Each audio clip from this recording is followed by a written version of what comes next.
안녕하세요. 저는 서울에 살고 있는 30대 중반 여자입니다. 그동안 남편 하나 보고 정말 열심히 살아왔는데 말도 안 되는 일들이 제 삶에 펼쳐져서 사연을 신청하게 되었습니다. 남편을 30대 초반에 만났으니 벌써 결혼 5년 차가 넘어갔네요. 저희 부부도 남들과 다를 바 없이 잘 지내왔었고 현재 3살 된 쌍둥이 아이들을 키우면서 평범한 부부 생활을 유지해 오고 있었는데 어느 날 남편과 함께 바람을 쐬러 간 적이 있었어요. 그런데 그날따라 남편의 행동이 평소와는 많이 다르더라고요. 자리를 자주 비우길래 신경이 쓰이기 시작했어요. 식사를 하다가도 전화가 왔다고 자리를 피하고 화장실은 왜 이렇게 자주 가는지 제가 알던 남편의 평소 모습과는 많이 달랐었어요. 그러다 보니 저 또한 심기가 별로 좋지 않았고 기분이 상하기 시작했죠. 정말 오래간만에 남편과 둘만의 시간을 보내는 거였는데 남편은 국내 최대의 로펌에서 일을 하게 된 이후부터 상당히 바쁜 생활을 보냈었습니다. 그 전에도 변호사 생활이 한가한 건 아니었지만 상당히 큰 로펌에 입사하고 나서부턴 삶에 많은 변화가 찾아왔어요. 남편이 하는 일을 제가 전부 다 알 수 없기 때문에 저와 아이들을 위해 열심히 일을 하고 있는 중이라고만 생각하고 이해하려고 했어요. 저희 엄마가 저와 남편이 주말에 함께 시간을 보내지 못하는 게 안쓰럽다며 몸도 불편하신데 먼 길을 오셔서 아이들을 돌봐주셨습니다. 저에겐 정말 황금 같은 시간이었는데 남편은 저보다 일이 우선이었어요. 차라리 집에서 육아하는 게 속 편할 것 같았습니다. 아무리 일도 좋지만 계속 핸드폰만 보고 있는 모습을 보니 그만 집에 들어가고 싶었어요. 그래서 남편한테 집에 있는 아이들이 신경 쓰여서 집으로 돌아가야겠다는 말을 꺼냈고 남편은 제 말이 끝나자마자 그렇게 하는 게 좋을 것 같다면서 먼저 자리에서 일어나 급하게 계산을 하고 건물 밖으로 나갔어요. 당신은 나와 함께 있는 시간이 소중하지 않아? 우리가 데이트를 자주 하는 것도 아니고 정말 어쩌다가 우리 엄마가 내 얼굴 보려고 잠깐 내려왔을 때 시간을 가지는 건데 함께 있는 동안 계속 핸드폰만 붙잡고 있는 거야? 이럴 거면 나랑 데이트하고 싶다는 말도 아예 꺼내지를 말지 왜 사람 기대하게만 만들어? 같이 나와준 것만도 고맙게 생각해야 되는 거 아니야? 덕분에 바깥바람도 쐬고 좋았잖아. 너는 내가 노력하는 건 안 보여? 나 혼자 잘 살자고 이러는 거야? 내가 가정을 위해 노력하고 있는 건 안 보이고 잠깐 자리 비었다고 이런 식으로 행동하는 거 나도 당신한테 많이 서운해. 전에 일했던 로펌과는 급이 다른 국내 최대 대형 로펌에 입사했어. 그만큼 할 일도 많아지는 거라고. 다른 여자들이었으면 날 하늘 보듯 했을 텐데 마누라 잘못 만나서 국내 최대 로펌 변호사인 내가 이런 대우나 받고 있는 게 정말 안타깝다. 길 가는 여자 아무나 붙잡고 얘기해봐. 당신이 이러는 거 이해 못할걸? 같이 살아주는 것만도 감사하게 생각해야 될 정도라고. 아 됐다. 내가 너한테 뭘 바라겠냐? 나 지금 중요한 사람 좀 만나야 되거든? 그러니까 택시 타고 집으로 들어가. 오늘 늦을 것 같으니까 기다리지 말고 먼저 자. 장모님한테는 나중에 같이 저녁 먹겠다고 말씀드려. 그리고 바쁜데 나한테 전화 좀 그만하시라고 그래. 사건 검토 중에 얼마나 귀찮은 줄 알아?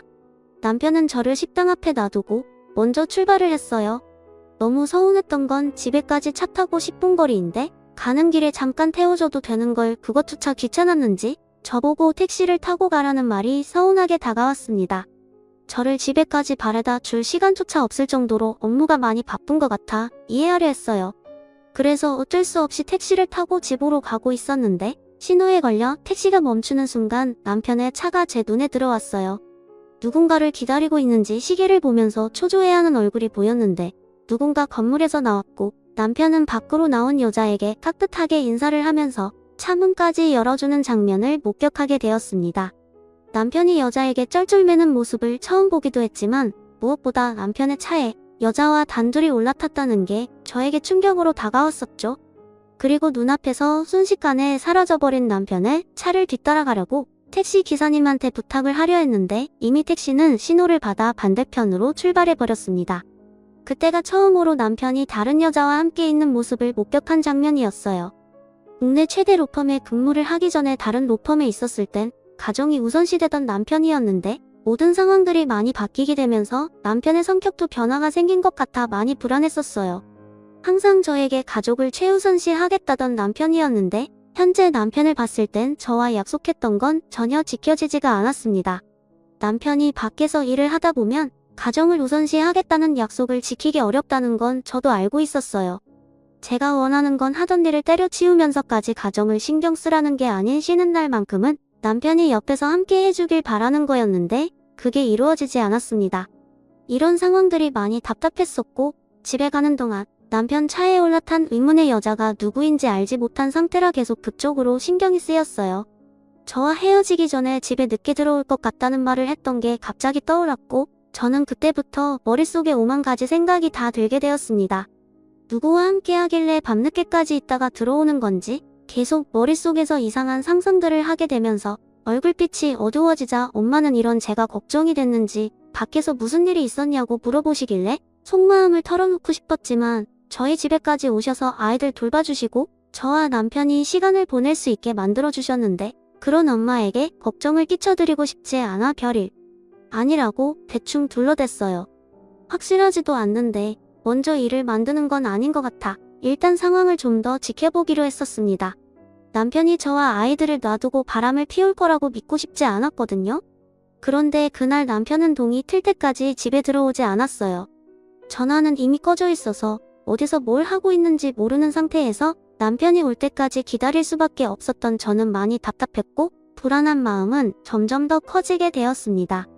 제가 걱정했던 일들이 점점 현실화가 되어가는 것 같아 잠 한숨 못 자고 남편이 집으로 들어오길 기다리고 있었는데 그날 끝내 집으로 들어오지 않았습니다. 그리고 다시 전화를 시도했는데 꺼져있던 핸드폰이 다시 신호가 잡히더라고요. 지금 뭐 하자는 거야? 전날에 나한테 뭐라고 그랬어? 좀 늦을 것 같다고만 했지 집에 안 들어온다는 말은 없었잖아. 그리고 어디서 뭘 하길래 핸드폰은 꺼놓은 거야? 당신이 나한테 설명하기 난감한 상황이니까 핸드폰 전원을 꺼놓은 거 아니야? 나 몰래 너 다른 여자 만나고 있어서 방해될까봐 그랬던 거야? 아, 뭔 소리 하는 거야? 나 지금 출근하고 있으니까 퇴근하고 집에 들어가면 얘기하자. 그리고 내가 무슨 여자를 만나? 나 그렇게 한가한 사람 아니거든? 아, 제발 쓸데없는 말 좀 하지 마. 남편은 어디서 뭘 하고 있었는지에 대해서는 설명해주지 않았어요. 그냥 전날에 일이 좀 있었다는 말만 하면서 계속 숨기려고만 하고 있었습니다. 차에 올라탄 여자가 누구였는지 물어보고 싶은 마음이 목 끝까지 차올랐지만 차마 입이 떨어지지 않았어요. 제가 알고 있는 걸 말해주면 남편이 저에게 숨기는 게 더 많아질까봐 확실해질 때까지 저도 말을 하지 않고 때를 기다려야 할 것 같았어요. 그래서 일단 남편이 집에 들어오면 저에게 무슨 얘기를 하는지 들어봐야 할 것 같아 참고 있었습니다. 엄마는 저와 아침을 먹고 집으로 돌아가셨고 그날도 아이들 육아에 이리저리 치이며 힘든 시간을 보내자 어느새 저녁 시간이 되었고 퇴근한 남편이 집으로 들어왔습니다. 다행히 남편이 오기 전에 아이들을 일찍 재워둬서 아침에 풀지 못했던 대화를 진지하게 이어나갔어요. 사회생활 하다 보면 그럴 수도 있는 건데 왜 이렇게 깨묻는 거야? 당신 원래 이러지 않았잖아? 전에 다니던 로펌의 지인분들과 술 한잔하면서 이런저런 얘기 좀 하다 보니까 대화가 길어졌고 술도 많이 마셔서 대리운전까지 불러 집에 들어올 몸 상태가 아니었어. 그리고 잘 자고 있는 애들 깰까봐 그냥 호텔에서 자고 다음날 바로 출근한 거야. 너는 어떻게 내가 다른 여자를 만난다고 생각할 수 있는 거야? 내가 그랬으면 대놓고 집에 안 들어왔겠어? 오히려 더 철저하게 숨기고 있었겠지. 쓸데없는 상상 같은 거 하지 말고 집안일이나 좀 잘 좀 해. 꼴이 이게 뭐냐? 나는 밖에서 하루 종일 힘들게 일하고 있는데 너는 집에서 애들 보는 것도 쩔쩔매고 있는 거야? 내가 퇴근하고 집에 들어왔을 때 집안이 좀 깨끗했으면 좋겠어. 쉬고 있을 시간에 먼저 치우면 좋잖아. 당신이 애들을 제대로 돌봐준 적이나 있어? 돈만 가져다 준다고 해서 아빠의 역할이 끝나는 게 아니야. 당신이 해야 될 일도 있는 거라고. 하루 종일 애들한테 치이고 이제 겨우 숨 좀 돌리고 있었던 거였어. 당신 눈에 안 보인다고 해서 함부로 말하지 마. 육아하는 것도 쉬운 문제는 아니라고. 그리고 당신이 나한테 의심될 만한 행동을 하니까 내가 예민해지는 거잖아. 전날에 나한테 뭐라고 그랬어? 저녁 늦게나 들어온다고 했지. 핸드폰 꺼놓고 집에 들어오지 않겠다는 말은 하지도 않았잖아. 나는 당신한테 무슨 일이 생겼는지 알고 불안해서 잠 한숨 못 자고 나를 샜는데 집에서 내가 걱정하고 있을 거라고는 생각 안 해봤어? 당신 대형 로펌에 들어가고 나서 사람 정말 많이 변한 거 알아? 예전에는 집에도 일찍 들어오고 술도 많이 마시지도 않고 나와 우리 아이들만 생각했는데 왜 지금은 사람이 180도 변해버린 건데? 대형 로펌에 들어간 사람은 다 그렇게 변해버리니? 당신이 나한테 방금 했던 말들 전부 신뢰되지가 않아. 전날에 무엇을 했는지 내가 정확하게 좀 알아야 될 것 같아. 전에 다니던 로펌의 동료와 술 한잔 했다고 했지? 지금 이 자리에서 전화 연결해봐. 확인해보게. 너 지금 나를 의심하는 거야? 이런 걸로 내가 너한테 확인까지 시켜줘야 돼? 아쓸데없는 일을 크게 만들 생각하지 말고 저녁상이나 좀 차려놔. 왜? 당신이 나한테 떳떳하면 확인 전화해줄 수 있는 거 아니야? 내 의심을 풀어줄 수 있으면 전화통화 연결해줄 수 있는 건데 그게 그렇게 어렵니? 남편은 저와 대화조차 하고 싶지 않다면서 방으로 들어가 버렸어요. 전날에 같이 술을 마셨는지 확인 전화 한 번 하면 되는 건데 그걸 어려워하는 남편의 행동이 저에겐 더 이상하게 다가왔어요. 저는 그때부터 남편한테 여자가 생겼다는 걸 확신할 수 있었고 전날에 남편 차에 동승했던 그 여자의 정체가 궁금해지기 시작했습니다. 그래서 남편의 뒤를 캐기 위해 사람을 고용했고 남편을 감시해주길 부탁했어요.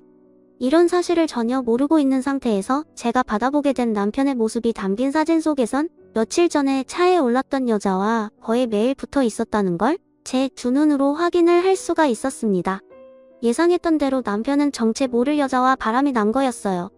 그렇게 사람을 고용해 증거물을 하나둘 모아놓기 시작했고 며칠 뒤 남편이 바람 피우고 있다는 걸 확신하게 된 결정적인 날이 있었어요. 그날 남편이 저에게 문자를 남겼는데 얼마 전과 비슷하게 저녁 늦게 들어온다는 말이었고 예상대로 남편은 그날도 집에 들어오지 않았습니다. 그리고 저에게 핸드폰으로 전송이 된 몇 장의 사진에는 남편과 내 연녀가 같이 호텔로 들어가고 있는 모습이 찍혀 있었어요.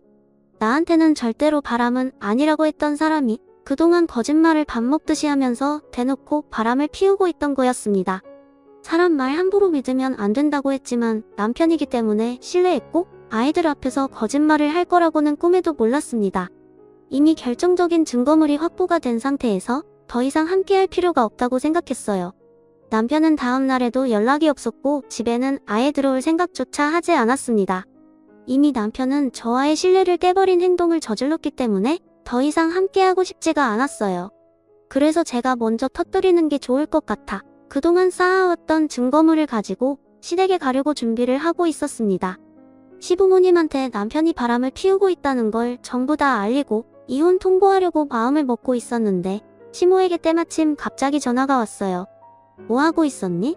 만약 안 바쁘면 잠깐 들렸으면 좋겠는데 오늘 손님이 오기로 했거든? 혼자서 음식 준비하는 게 쉽지가 않아서 내가 좀 도와주면 좋겠는데 내 아들이 오늘 바로 이쪽으로 온다고 했으니까 이따가 같이 집으로 들어가면 될 거다. 대형 로펌에 들어가고 그동안 정신없어서 제대로 된 축하 파티도 못했잖니?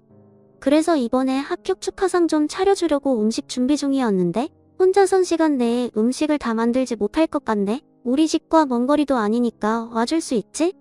시모는 남편이 바람 피우고 있다는 사실을 전혀 모르고 있었기 때문에 자기 아들 대형 로펌에 취직에 합격했다고 좋아서는 정신없이 음식 준비를 하는 듯 보였어요.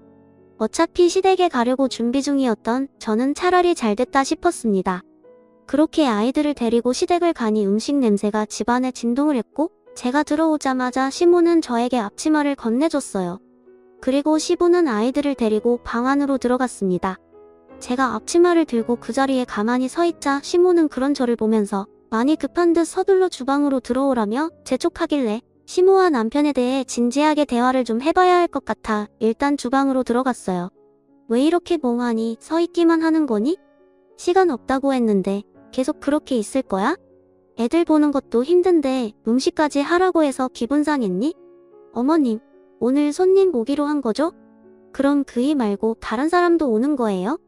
저는 이런 상황들을 전혀 모르고 있다가 전화 주셔서 오게 된 거잖아요. 아, 내 아들 대형 로펌 합격해서 축하해주려고 손님 한 분이 오기로 했는데 아주 중요한 사람이거든. 너도 들으면 깜짝 놀라게 될 거다. 그이가 요즘 많이 변했더라고요. 대형 로펌에 들어가고 나서 예전 모습은 거의 찾아볼 수가 없어요. 요 며칠 동안 집에도 안 들어오고 제 전화는 아예 받지도 않아요. 바쁘니까 그런 거지. 전에 다니던 로펌 회사와는 급이 다르잖아. 손가락에 꼽히는 대형 로펌인데 일거리가 얼마나 많겠어? 바쁜 사람 괜히 힘들게 하지 말고 너는 집에 애들만 잘 보면 되는 거다. 이런 쓸데없는 대화할 시간에 서둘러 음식 준비부터 끝내도록 하자. 약속 시간 이제 1시간밖에 안 남았다. 그이가 저 몰래 바람을 피우고 있는 것 같아요. 최근 들어 그런 느낌을 자주 받았거든요. 어머님은 만약에 그이가 저 몰래 바람 피우고 있다는 걸 제가 알게 됐다면 어떻게 하길 바라세요? 그냥 이혼하길 원하세요? 아니면 한 번은 용서해주고 넘어갔으면 좋겠어요? 정말 진지하게 물어보는 거니까 장난으로 대답해주지 마세요. 내 아들이 바람을 피워도 너는 눈 감아줘야지 큰일을 하는 사람일수록 일적으로 스트레스 받다 보면 한눈 팔 수도 있지만 그건 속풀이하려고 만나는 거지 가정을 깨고 싶어 하지는 않을 거다. 그러니까 너도 내 아들이 바람을 피워도 이해하고 넘어가 줄 수 있어야 한다. 큰일을 하는 사람들이 실수 한 번 없겠니? 그러니까 어머님은 그이가 저 몰래 바람을 피워도 눈 감아 달라는 거네요? 아이들과 제가 받는 상처는 아무것도 아니라는 거잖아요? 그런 생각을 가지고 계실 줄 몰랐는데 정말 실망이네요. 그이가 지금 저 몰래 바람을 피우고 있어요. 이미 증거물까지 전부 다 확보해 놓은 상태라 법적으로 이혼 소송만 진행하면 될 것 같네요. 제 말을 듣고 있던 시모는 처음엔 많이 놀란 얼굴로 저를 바라보더니 더 이상 아무 말도 하지 않고 음식을 준비하고 있었어요. 남편이 바람을 피우고 있고 증거물까지 확보해 놓은 상태라는데 시모는 어떠한 말도 해주지 않았습니다. 그 모습에 더 화가 난 저는 시모에게 남편의 잘못된 행동에 대해 불만을 터뜨리려는 순간 현관문이 열리는 소리가 들렸고 남편의 목소리가 들려왔어요. 시모는 주방에 서 있는 저를 밀친 뒤 급하게 거실로 달려가 남편을 반겨주고 있었습니다. 제가 주방에서 거실로 나오자 남편은 저를 바라보더니 사색이 된 얼굴로 시모에게 뭐 하는 거냐고 당황한 말투로 물어보고 있었습니다. 시모는 자기가 다 알아서 할 거라면서 신경 쓰지 말라고 현관문에 서 있는 여자의 손을 잡고 들어왔어요. 그리고 시모가 꺼낸 한마디에 저는 엄청난 충격을 받았습니다. 대형 모펌 대표 따님이 우리 아들과 좋은 인연을 만들고 싶어 한다는데 음식 준비는 당연한 거죠. 어서 앉으세요. 얘 빨리 음식들 좀 내와봐라. 그렇게 쳐다보지 말고 일단 밥부터 먹으면서 진지하게 얘기 좀 하자. 나도 이 문제에 대해 심각하게 생각을 좀 해봤거든. 나는 내 아들이 정말 잘 됐으면 좋겠다. 그래서 지금 이런 상황을 만든 거예요. 어머님은 이미 전부 다 알고 있었던 거였네요. 저를 일부러 부른 것도 이유가 있던 거였죠. 저한테 뭘 원하는 거예요? 내가 원하는 거? 내가 내 아들과 이혼해주는 걸 원한다. 너는 우리 집안 태물이잖아. 애 보는 것 말고는 하는 것도 없는데 차라리 갈아치우고 새 며느리 들이는 게 낫지. 대형 모펌 딸이 내 아들과 좋은 관계를 만들어 가고 싶다는데 누가 마다하겠어. 너희 집안과는 비교 자체도 안 되는 집안이야. 어머, 이분이 본부인 되세요? 저는 그냥 가정부인 줄 알았는데 본부인이었다니 몰라봤네요. 솔직하게 말씀드릴게요. 저 이 변호사님이랑 정말 잘해보고 싶어요. 저희는 함께 해야 될 이유가 있고 서로 진지한 만남을 이어가고 있거든요. 이제 이 사람 곁에는 제가 있을 거니? 그쪽은 그만 자리를 비켜줬으면 좋겠네요. 당신이 모르는 복잡한 일들이 많아. 우리는 함께 할 수밖에 없어. 이혼 위자료는 넉넉하게 줄 거니까 그건 걱정하지 말고 당신 인생 살면 되는 거야. 지금 나한테 무릎 꿇고 손이 발이 되도록 빌어도 모자랄 판에 방금 뭐라고 그랬어? 이혼 위자료를 넉넉하게 주겠다고? 정말 어이가 없네. 내가 위자료만 받고 조용히 넘어갈 것 같아? 그쪽 부모는 애 딸린 유부남을 건드렸다는 걸 알고는 있나? 대형 모펌 따님이 남자가 그렇게 없어? 저희는 함께 해야 될 이유가 있기 때문에 남은 인생 같이 가려는 거예요. 서로가 원하는 걸 이루면 그걸로 만족하는 거죠. 섭섭지 않게 돈도 주겠다는데 얼굴 붉힐 필요 있겠어요? 쌍둥이들 미래도 생각해야죠. 어머님, 제가 요즘에 신경 쓸 일이 너무 많아서 제대로 된 끼니도 못 챙겨 먹었거든요. 가정부인 줄 알았던 저 여자는 그만 보내고 저희끼리 편하게 식사해요. 아, 그럴까요? 예, 너는 이제 필요 없으니까 그만 돌아가라. 우리 세 며느리가 편안하게 밥 좀 먹고 싶다는데 내가 계속 거기에 있으면 음식이 목구멍으로 넘어가겠니? 애들 데리고 집에 가 있으면 내 아들이 알아서 이혼 처리해 줄 거고 위자료까지 얹어서 줄 테니까 너는 그냥 아무것도 하지 말고 가만히 있으면 된다. 당신은 나를 사랑해서 결혼한 게 아니었어? 어떻게 한순간에 사람이 이렇게 변할 수가 있는 거야? 너는 나랑 애들이 불쌍하지도 않아? 돈이면 다 되는 거야? 살다 보니 알겠더라고. 지금 이 위치에서도 만족이 안 된다는 걸. 사건 열심히 맡아봤자 항상 제자리인데 무슨 꿈을 꾸고 살아가겠어? 그런데 내 야망을 키워줄 수 있는 사람이 지금 내 옆에 있는 이 사람이야. 나를 그동안 무시하던 그 쓰레기 같은 인간들을 내 발밑으로 기어가게 만들 거라고? 그래서 너는 저 자식까지 전부 버리겠다는 거야? 너 그 추악한 야망 때문에? 능력이 부족하면 만들어가면 되는 거지. 남의 힘을 빌려서 야망을 키우면 쉽게 무너진다는 거 몰라? 내가 이 집에서 나가면 당신은 2번 다시 나를 만나지도 못하고 애들 얼굴도 못 보는 건데 그래도 나랑 이혼하고 끝낼 거야? 이미 나는 확고하게 결정했고 더 이상 내가 필요 없어. 나한테 도움이 되지 않는 너는 짐밖에 안 되는 존재야. 나는 지금 이 사람이 절실히 필요해. 대충 얘기 끝난 것 같은데 계속 그렇게 써 있을 거예요? 애들 부채는 소리도 듣기 싫으니까 빨리 나가주세요. 이렇게 내쳐지는 게 많이 억울할 수도 있겠지만 능력 없는 그쪽 집안을 탓해야지 어쩌겠어요? 이래서 사람은 살면서 부가 없으면 안 된다니까. 능력 있는 남편과 살려면 그만큼 뒷받침 돼야 한다는 거 명심해요. 저는 입에 걸레를 물고 있는 내혼녀에게 식탁 위에 올려져 있던 물컵을 얼굴에 뿌려버렸어요. 시댁 식구들은 제 돌발 행동에 경악을 했고 남편은 자리에서 벌떡 일어나더니 뭐 하는 짓이냐고 저에게 달려와 제 뺨대에 손을 올렸습니다.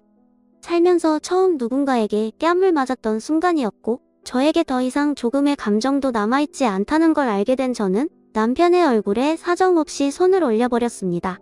시모는 자기 아들 얼굴에 손을 올렸다고 뒤에서 제 머리채를 잡길래 저도 시모의 머리채를 잡아 사정없이 흔들었어요. 자리에 앉아 물기를 닦고 있던 내혼녀가 소리치면서 저를 당장 내보내라고 하자 순간적으로 시댁 식구는 얼음이 돼서는 저를 급하게 밖으로 내쫓아버렸습니다. 아이들과 저는 그렇게 시댁에서 내쳐졌고 너덜거리는 상태로 집으로 돌아왔어요. 제가 가진 증거물이 효력이 없을까봐 불안했고 돈 많은 대형 로펌 대표 딸에게 남편을 빼앗겼다는 거에 그날 한참 동안 오열을 했어요. 저는 그날 남편과 함께했던 집안의 물건들을 정리하고 있었는데 늦은 새벽 시간에 전화 한 통이 왔어요. 남편의 뒤를 조사해달라고 돈을 주고 고용했던 업체에서 온 전화였죠. 더 이상 남편의 뒤를 안 캐도 된다고 말하려는 순간 저에게 꼭 필요한 결정적인 증거물이 될 거라면서 내혼녀와 남편이 나눈 대화의 장면이 담긴 파일 하나를 전송받을 수 있었습니다. 당신 어머니 원래 그렇게 생각 없어? 내가 며느리로 들어온다는 걸 당신 본체한테 자랑하고 싶었나? 본데 쓸데없는 짓 하지 말라고 몇 번이나 말했을 텐데 나도 그렇게 말씀드렸었는데 나도 그 사람이 본가에 있어서 많이 놀랐었어. 그런데 지금 내가 나한테 큰소리 칠 입장은 아니잖아. 우리 둘 다 원하는 걸 얻기 위해 손잡은 거 아니었어? 나 아니었으면 너는 지금쯤 감옥에서 썩고 있을 거. 나 때문에 이렇게 다닐 수 있는 거라고 대표님이 내가 저지른 잘못에 대해 알게 되면 그땐 너는 무사하지 못한다는 거 알 텐데 대형 로펌 이미지가 한순간에 나락으로 떨어질 수 있다는 거 명심해. 그래서 나도 너한테 원하는 걸 줬잖아. 받을 만큼 받았으면 너도 쓸데없이 일 키우지 말고 똑바로 해. 어차피 우리는 공범이 된 거라고. 결정적인 원인은 너한테 있지. 그러니까 누가 술 퍼먹고 뺑소니 치래? 지금 그 사람 산소 깊은 별장으로 옮겼어. 몸 상태가 많이 안 좋은 것 같아. 병원에 보내지 않는다면? 얼마 가지 못해. 숨을 거둘지도 모르는데 계속 이렇게 숨기고 있을 거야? 의사한테 돈을 주고서라도 그 사람 살려야 된다고. 하필 내 앞에서 사고를 낸 사람이 내가 원소를 집어넣었던 대형 로펌 대표 딸인지 누가 알았겠어? 지금 너희 집안 나한테 목숨줄 달려있다는 거 알지? 전혀 상상조차 하지 못했던 엄청난 증거물이 저에게 들어왔고 저는 영상을 보는 동안 입을 다물지 못하고 있었어요. 내원녀였던 대형 로펌 대표 딸이 음주운전으로 뺑소니 범행을 저질렀는데 그 배후엔 남편도 함께하고 있었습니다. 남편은 사고를 냈던 여자가 대형 로펌 대표 딸이라는 걸 얼굴을 보고 알게 된 순간부터 자신의 욕망을 채우기 위해 경찰에 신고를 하는 게 아닌 그 여자를 도와 교통사고를 당했던 사람을 산속 깊은 별장에 숨겨놓은 상태였습니다. 그제야 모든 퍼즐이 다 맞아떨어지고 있었어요. 처음 여자를 봤었던 그 건물은 부동산 건물이었고 남편과 여자의 표정이 안 좋았었는데 뺑소니 사고로 두려워하고 있던 거였습니다. 그래서 서로 앞으로의 계획을 세우기 위해 철저하게 범행을 계획하고 있던 거였죠. 변호사인 남편이 그동안 집에 들어오지 않았던 이유도 별장에 교통사고를 당했던 사람의 몸 상태를 살피기 위한 거였어요. 이런 사실을 꿈에도 몰랐던 저는 경악을 했고 그날 아침이 밝아오자마자 남편이 근무하는 로펌으로 찾아갔습니다. 그리고 저는 로펌 대표를 만나기 위해 중요한 물건을 가지고 왔다며 안내인에게 부탁해서 약속을 잡았어요. 그렇게 한참을 기다리니 로펌 대표와 만날 수 있었고 제가 가진 증거물을 보여줬어요. 대표는 영상을 보자마자 경악을 했고 그 자리에서 대표 딸과 남편을 불러들였습니다. 대표가 만약 다른 생각을 가지고 있었다면 제가 고용했던 사람에게 경찰서에 찾아가 증거물을 보여주라고 부탁을 해놓은 상태였어요. 혹시 모를 일을 대비했던 거였는데 대표는 본인 딸과 남편의 잘못된 행동에 대해 추궁한 뒤에 모펌 회사 이미지에 타격을 입어도 바로 잡을 건 바로 잡아야 한다면서 경찰에 전화를 걸었습니다. 대표 딸은 사색이 돼선 저를 노려보더니 처벌을 받고 싶지 않았는지 하얗게 질려버린 모습을 보인 채 그 자리에서 쓰러져 버렸어요. 산속 깊은 곳 별장에 교통사고를 당했던 그 사람은 다행히 목숨은 건질 수 있었고 이 문제로 남편과 대표 딸은 법적 처벌을 받을 수 있었는데 사고를 유발했던 대표의 딸은 징역 4년을 선고받았고 공범인 남편은 징역 1년 6개월을 받았습니다. 시부모는 범행 사실은 모르고 있었는지 처벌 대상에서는 빠지게 되었네요. 이 문제로 남편과 이혼을 하면서 받은 위자료로 저는 현재 친정에 와서 살고 있어요. 시부모는 뒤늦게야 저에게 용서를 구했지만 태물이라고 했던 말에 너무 큰 충격을 받았었고 2번 다시 그 인간을 보고 싶지 않아 강하게 뿌리친 뒤 그 집안과의 연을 끊어버렸습니다. 남편은 절대로 해선 안 될 행동을 저질렀어요. 자신의 야망에 눈이 멀어 잘못된 선택을 했고 그에 따른 처벌을 받게 되었죠. 만약 이런 사실을 모르고 지나갔다면 잘못도 없는 한 사람이 무고하게 피해를 입게 될 뻔했던 아찔한 순간이었습니다. 본인들의 이득을 채우기 위해 미련하게 손을 잡았던 내혼녀와 전 남편이 징역을 살면서 잘못을 되돌아봤으면 좋겠습니다. 제 사연 들어주신 분들께서도 항상 올바른 결정하시길 바랍니다. 감사합니다.